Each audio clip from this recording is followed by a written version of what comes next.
Dumating ako sa school around 7 a.m. Diretso agad sa classroom. Tapos bati-bati sa mga tropa.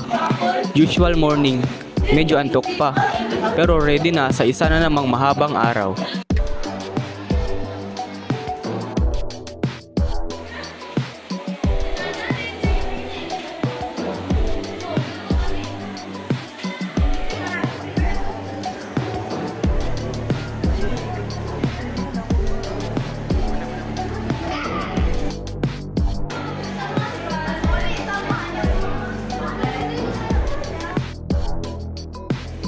Unang subject, science.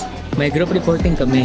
Kunwari confident lahat, pero deep inside, kabadong-kabado na. After ng science, dapat math na. Pero wala si ma'am.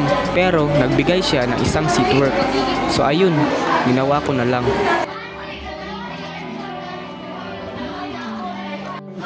Recess time na. Time to eat. Magpahinga at umarte na parang hindi pagod. Yung pagkain, same old, pero masarap pa rin kapag gutom ka. Sa English time namin, hindi pumasok si ma'am.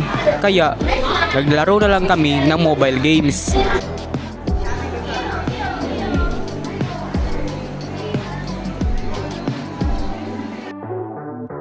Lunch break na! Kain muna, tuting kwentuhan, tapos recharge for the next half.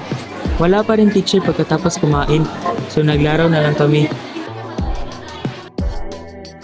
Quick linis before uwian, Gina agad.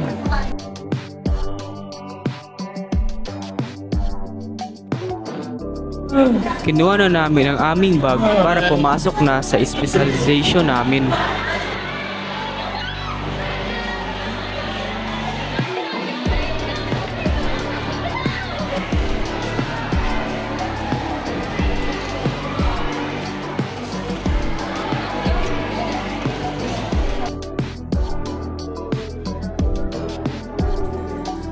Pagpasok namin ay umupo at nakinig na kami sa topic ni Sir.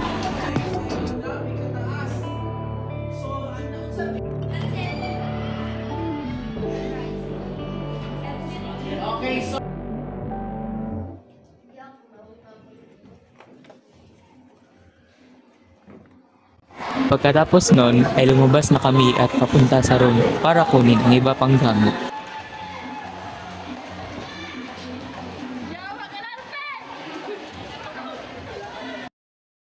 At last, uwian na. Pinaka-favorite part ng araw. Kahit pagod, kahit kulang sa tulog, nakalampas pa rin.